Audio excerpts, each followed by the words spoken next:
Hello friends, welcome to the MPTS academy. I hope आप सभी अच्छे होंगे, पढ़ाई कर रहे होंगे, घर पे सेफ होंगे। देखिए, आज के इस लेसन में हम लोग कुछ इंपॉर्टेंट इंग्लिश के क्वेश्चंस को सोल्व करने वाले हैं आईबी के एग्जाम के लिए। आईबी एसी आईओ ग्रेड 2 का एग्जाम आपका कंडक्ट होने वाला है फरवरी के थर्ड वीक में ही। आपका एग्जाम सिटी जो है कौन सा है वो आपको बताया जा रहा है। तो आप जिन लोगों ने आईबी का फॉर्म फिलअप किया है वो अपना अपना एग्जाम सिटी जो है जरूर चेक कर लें। ठीक है, तो हम लोग जो है यहाँ पर इंग्लिश को मॉक टेस्ट फॉर्म में यहाँ पर सॉल्यूशन कर रहे हैं। आज हम लोग मॉक टेस्ट 11 का सॉल्यूशन करेंगे। इसके प्रीवियस लेसन्स यानी कि मॉक टेस्ट 1 to 10 आपको हमारा YouTube channel the MPTS academy उसके प्लेलिस्ट सेक्शन में जाएंगे, वहाँ पे आपको मिलेगा आईबी मॉक टेस्ट 2021। ठीक है, तो आपको उसमें सारे लेसन्स ऐड किए हुए मिलेंगे। वहाँ पे आपको एक और प्लेलिस्ट मिलेगा, वो मिलेगा आपको आईबी के नाम से। इसमें सारे आपको प्रीवियस ईयर के synonyms, antonyms, IP, OWS, phrasal verbs, fixed prepositions सारे आपको एक जगह मिलेंगे। तो आप इन दोनों प्लेलिस्ट को फॉलो कर सकते हैं आईबी के एग्जाम के लिए। अगर आप एसएससी का प्रिपरेशन कर रहे हैं तो वहां पे आपको मिलेगा एमबीए बुक सॉल्यूशन का सॉल्यूशन 2016, 2019, 2018, 2020 के भी कुछ क्वेश्चंस कराए गए हैं। तो आप चाहें तो उन लेसन्स को फॉलो कर सकते हैं इंग्लिश सेक्शन के लिए। तो आज हम लोग मॉक टेस्ट 11 का जो है यहाँ पर डिटेल में सॉल्यूशन करेंगे। तो यहाँ पर डायरेक्शंस हैं कि आपको जो है इडियम्स एंड फ्रेजेस का अर्थ बताना है। देखिए, एग्जाम में जब आप बैठेंगे तो वहां पे आपको जो डायरेक्शन दिया जाएगा उससे आप बढ़िया से पढ़ेंगे, सही तरीके से पढ़ेंगे। यहाँ पर जो है हम लोग डायरेक्ट जो है हाईलाइटेड पॉइंट के जगह पर आ गए हैं। इट मीन्स की इडियम्स एंड फ्रेजेस, लेकिन जब आप एग्जाम में अपियर हो तो डायरेक्शंस को अच्छे से पढ़ें। Question number first, ruffle somebody's feather. इसका मतलब क्या होता है? रफल समबडीज फीदर, इसका मतलब होता है आपने किसी को क्रोधित कर दिया। क्या होता है इसका मतलब? किसी को क्रोधित कर देना। ऑप्शंस देखेंगे अगर हम, तो ऑप्शन ए आपका है गैम्बल यानी कि जुआ, स्केप रिस्पॉन्सिबिलिटी यानी कि आप उत्तरदायी लेने से बच गए, स्केप मतलब बच जाना, अनवाइज समबडी यानी कि आपने जो है किसी को परेशान कर दिया, क्रोधित कर दिया। तो राइट आंसर आपका यहाँ पे ऑप्शन सी है। सो कंटेम्प्ट फॉर यानी कि आपने जो है कंटेम्प्ट, इसका मतलब होता है अनादर, यानी कि आपने किसी के प्रति अनादर दिखाई। ठीक है, तो यहाँ पर जो राइट आंसर है वो है आपका ऑप्शन सी। तो ये कंटेम्प्ट आपके लिए इंपॉर्टेंट वर्ड है यहाँ पे। और एक इंपॉर्टेंट वर्ड आपके लिए यहाँ पर स्केप है और गैम्बल भी है। एसएससी में ये जो सारे वर्ड्स आपको दिख रहे हैं यहाँ पे सारे पूछे गए हैं। ठीक है, तो ऑप्शन सी यहाँ पे आपका राइट आंसर है।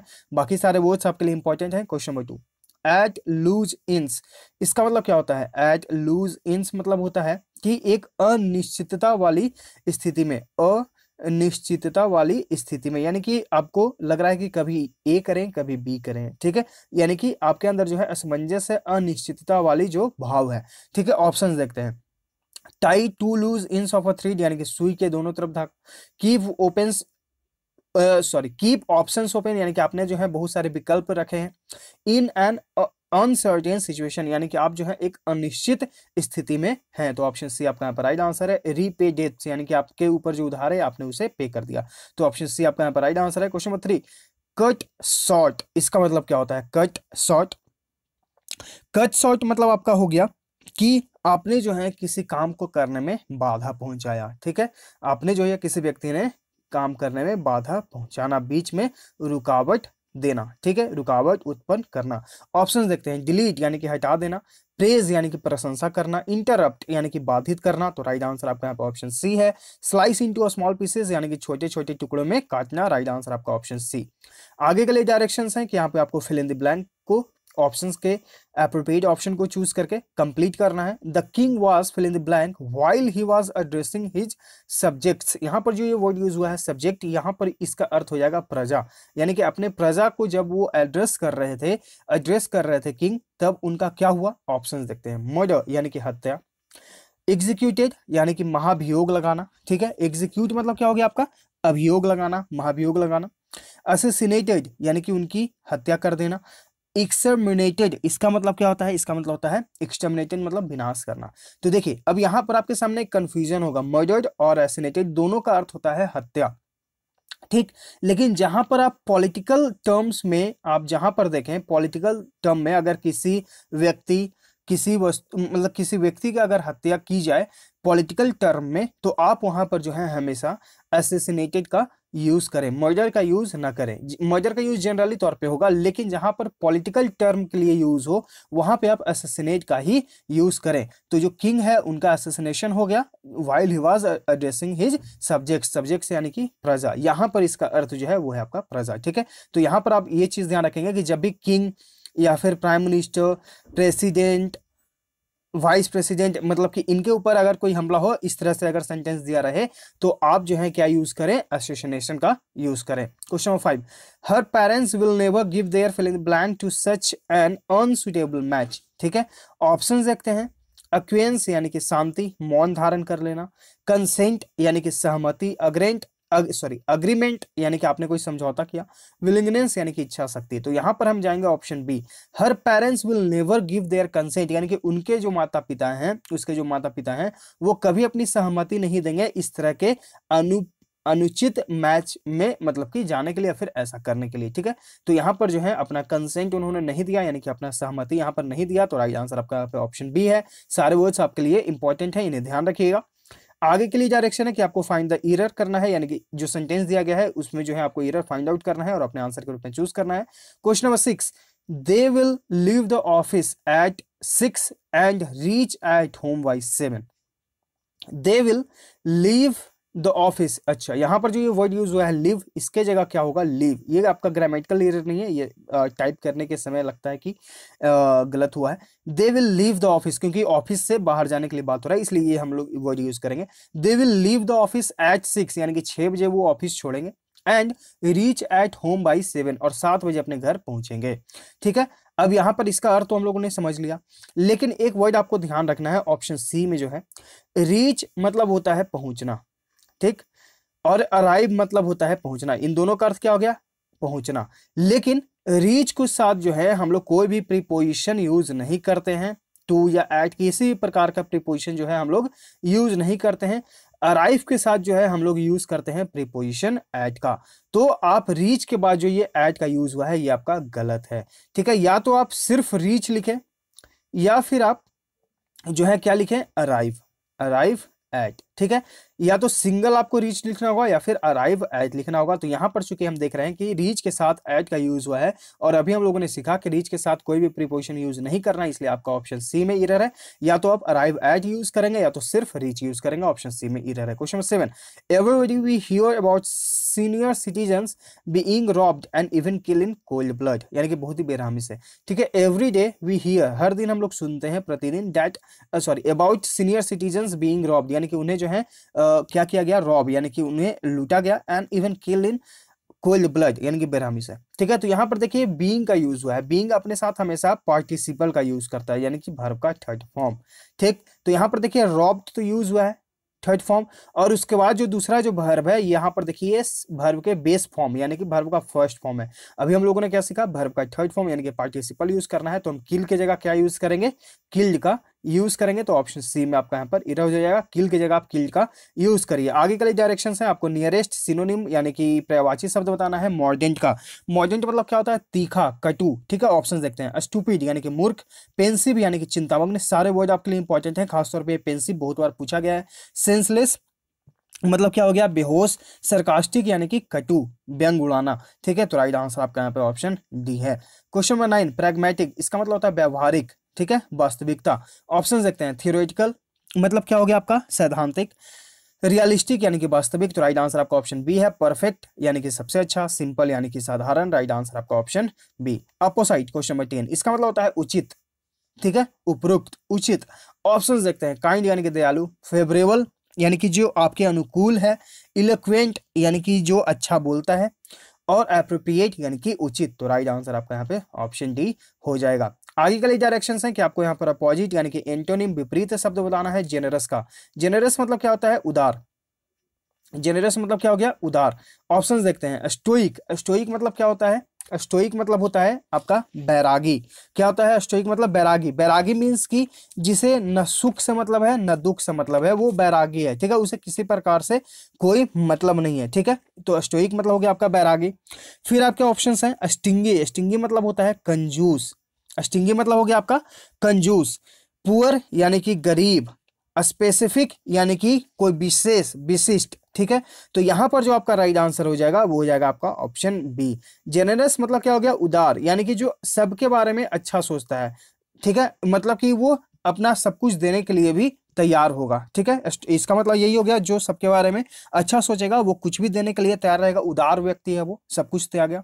और एक व्यक्ति जो है वो स्टिंगी है, यानी कि उसमें वो कंजूसी करेगा, कुछ भी नहीं देने के लिए तैयार होगा। तो यहाँ पर जो आपका राइट आंसर है वो है आपका ऑप्शन बी। क्वेश्चन नंबर 12, वेरन, इसका मतलब क्या होता है? बंजर। ठीक है, बंजर। ऑप्शंस देखते हैं। ऑयली यानी कि तेल का, पॉलिश्ड यानी कि जो चिकना हो, पॉलिश क्या हो, सॉरोफुल मतलब क्या होता है? उदास, फर्टाइल यानी कि उपजाऊ। तो राइट आंसर आपका ऑप्शन डी। एक मिट्टी बंजर है और एक उपजाऊ है, राइट आंसर आपका यहाँ पे अपोजिट के रूप में ऑप्शन डी है। क्वेश्चन नंबर 13, प्रोफाउंड मतलब होता है गहन, गहरा। ठीक है, ये वर्ड हम लोग जब एमबी पब्लिकेशन बुक का सॉल्यूशन कर रहे हैं तो वहां पर ये वर्ड बहुत बार यूज हुआ है। जो लोग हमें रेगुलर फॉलो कर रहे हैं, ये वर्ड आपको उनको याद हो गया होगा, बहुत बार ये रिपीट हुआ है, गहरा। ऑप्शन देखते हैं। मिस्टीरियस यानी कि रहस्यमय, डिफिकल्ट यानी कि कठिन, सुपरफ्लुअस यानी कि जरूरत से ज्यादा, सुपरफिशियल यानी कि छिछला। ठीक है, तो राइट आंसर आपका यहाँ पे ऑप्शन डी है। एक नदी गहरी है और एक नदी छिछला है। ठीक है, यानी कि उसके सिर्फ ऊपरी सतह पर ही पानी है और एक जो है बहुत ही गहरी है। तो राइट आंसर आपका यहाँ पे एंटोनिम के रूप में ऑप्शन डी है। आगे के लिए डायरेक्शंस हैं कि आपको पार्ट ऑफ स्पीच बताना है। फॉर अ वीक, यहाँ पर देखिए फॉर, ये आपका अंडरलाइन सेक्शन और बोल्ड में किया गया है, यही आपको बताना है कि पार्ट ऑफ स्पीच कौन सा है। For a few weeks Ottawa residents enjoy the brilliant fall colours of गेंची पार्क। ठीक है, ये क्या है? फॉर प्रीपोजिशन है, कंजंक्शन है, एडवर्ब है या फिर इंटरजेक्शन है। तो यहाँ पर जो प्रीपोजिशन है, ये जो वर्ड है, सॉरी फॉर, वो आपका एक प्रीपोजिशन है। ठीक है, लेकिन फॉर का यूज जो है कंजंक्शन के रूप में भी यूज होता है। ठीक है, लेकिन कंजंक्शन के रूप में कब यूज होता है? जब इस वर्ड का यूज दो सेंटेंसेस को जोड़ने के लिए हो, दो सेंटेंसेस को जोड़ने के लिए हो, तब आप फॉर को कंजंक्शन के रूप में रखेंगे। देखिए, इसलिए हम यहाँ पर दोनों ऑप्शंस दे दिए हैं ताकि हम आपको जो है यहाँ पर सही तरीके से एलेबोरेट कर सकें। एक तो फॉर आपका प्रीपोजिशन है, ये आप सभी जानते हैं। ठीक है, और एक जो ये इसका यूज होता है वो कंजंक्शन के रूप में भी यूज होता है। कंजंक्शन के रूप में कब यूज होगा? जब इसका यूज दो सेंटेंसेस को जोड़ने के लिए हो। ठीक है, तो चूंकि हम यहाँ देख रहे हैं कि इसका जो यूज है ये जोड़ने के लिए, कहीं पर दो सेंटेंस यहाँ पर है ही नहीं। ठीक है, जब दो सेंटेंसेस को जोड़ने के लिए बात हो तब आप इसे कंजंक्शन के रूप में जाए, नहीं तो ये आप प्रीपोजिशन के रूप में यूज करेंगे। ऑप्शन ए आपका यहाँ पर राइट आंसर है। Question number 15, what you are not coming with us to see fall rhapsody. ठीक है, यहाँ पर देखिए, यहाँ पर जो है अचानक से अपने फीलिंग को दर्शा रहा, क्या तुम नहीं आओगे मूवी देखने के लिए? ठीक है, तो ये अचानक से जब भी फीलिंग्स को दर्शाने के लिए बात हो तो आप जाएं डायरेक्ट इंटरजेक्शन वाले ऑप्शन के साथ। यहाँ के ऑप्शन ए आपका यहाँ पर राइट आंसर है। देखिए, ये जो क्वेश्चंस आपको प्रोवाइड किए जा रहे हैं ये सिमिलर है 2017 के आईबी के एग्जाम के सिलेबस से। ठीक है, तो हम लोग उसी पैटर्न पर आपको क्वेश्चंस प्रोवाइड कर रहे हैं ताकि आप जो है प्रीवियस ईयर क्वेश्चंस के अगर अकॉर्डिंग अगर आईबी एग्जाम से लेती हैं, ऐसे भी जो इसका सिलेबस है आईबी का वो जो है वहाँ पे 20 क्वेश्चंस आपको दिए गए हैं कि आपके इंग्लिश के क्वेश्चंस 20 होंगे। ठीक है, तो उसी के बेस पर आपको ये दिया जा रहा है। तो सारे क्वेश्चन, सारे वर्ड्स आपके लिए इंपॉर्टेंट है। प्रीवियस लेसन्स को अगर आप देखना चाहें तो प्लेलिस्ट अवेलेबल है, आप जाकर वहाँ पर देख सकते हैं। चलिए, क्वेश्चन नंबर 16 में आपको करेक्ट स्पेल को चूज करना है। तो यहाँ पर लिखा गया है लेजन, इसका मतलब क्या होता है? इसका मतलब होता है संपर्क। सारे वर्ड तो यही लिखे गए हैं, लेकिन आप हमें चुनना है कौन सा करेक्ट स्पेल लिखा गया है। ठीक है, यहाँ पर जो करेक्ट स्पेल है वो है आपका ऑप्शन है LIAISON, LIAI, लेजन। ठीक है, लेजन मतलब हो गया संपर्क, मेल मिलाप। राइट आंसर आपका यहाँ पे ऑप्शन ए। क्वेश्चन नंबर 17, यहाँ पे फिर से आपको जो है करेक्ट स्पेल को चूज करना है। यहाँ पर लिखा गया हैमरेज। ठीक है, तो हैमरेज का जो करेक्ट स्पेल है वो होता है HAEMORRHAGE। ठीक है, और एक स्पेल इसका ये भी होता है HEMORRHAGE, हैमरेज। हैमरेज मतलब क्या होता है? हैमरेज मतलब होता है रक्त स्राव, यानी कि रक्त का बहना। ठीक है, तो राइट आंसर जो है यहाँ पे आपका ऑप्शन सी हो जाएगा। क्वेश्चन 18, यहाँ पे आपको वन वर्ड सब्स्टिट्यूशन बताना है। क्वेश्चन क्या है आपका?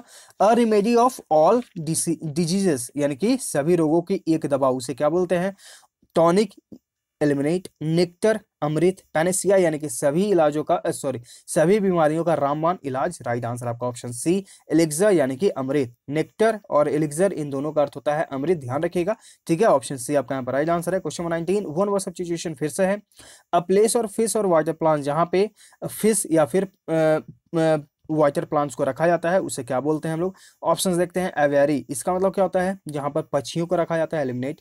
एपायरी, जहां पे मधुमक्खी पालन होता है, एलिमिनेट। हर्बेरियम, जहां पर सूखी पत्तियों को रखा जाता है यानी कि सूखी पत्तियों का संग्रह, उसे ये भी एलिमिनेट। एक्वेरियम यानी कि मछली घर। तो राइट आंसर आपका यहाँ पे ऑप्शन डी हो जाएगा। क्वेश्चन नंबर 20, यहाँ पे आपको सेंटेंस अरेंज करना है करेक्ट सीक्वेंस में। तो देखिए, यहाँ पर अगर आप पढ़ेंगे तो बात हो रहा है कि एक व्यक्ति है मिस्टर हॉकिन।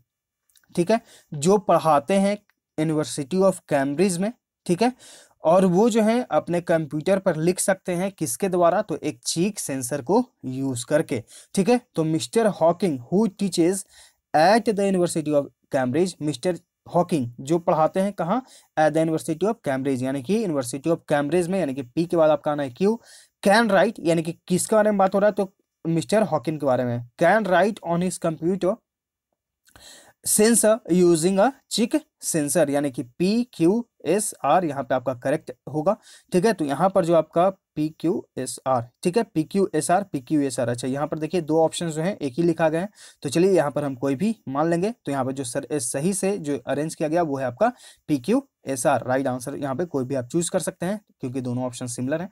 तो ये है पूरा डिटेल में सॉल्यूशन मॉक टेस्ट 11 का। अगर आप प्रीवियस लेसन्स को देखना चाहते हैं तो हमारा प्लेलिस्ट अवेलेबल है, आप जाकर उन प्लेलिस्ट को फॉलो कर सकते हैं, सारे लेसन्स उसमें ऐड कर दिए गए हैं। और आईबी के लिए जो है आपको करंट अफेयर्स प्रोवाइड किया जा रहा है हमारे Telegram channel the MT sky में, डिस्क्रिप्शन में उसका लिंक है। ये PDF फॉर्म में आपको प्रोवाइड किया जा रहा है, IP आपको प्रोवाइड किया गया है, OWS आपको प्रोवाइड किया गया है। अभी जो है हम लोग सिनोनिम्स और एंटोनिम्स PDF फॉर्म में आपको प्रोवाइड कर रहे हैं, तो आप चाहें तो चैनल को विजिट करके देख सकते हैं। अगर आपको इंपॉर्टेंट लगे तो चैनल को ज्वाइन भी कर लीजिएगा। अगर आप यूट्यूब पर पहली बार चैनल को विजिट कर रहे हैं, इंपॉर्टेंट लगा अगर आपके एग्जाम के पॉइंट ऑफ व्यू से, तो चैनल को सब्सक्राइब कर लीजिएगा ताकि आपके पास नोटिफिकेशन जाता रहे, आप अपडेट होते रहें। और लाइक शेयर भी जरूर कर दीजिएगा। हम लोग मिलते हैं आगे के लेसन्स में। Thank you.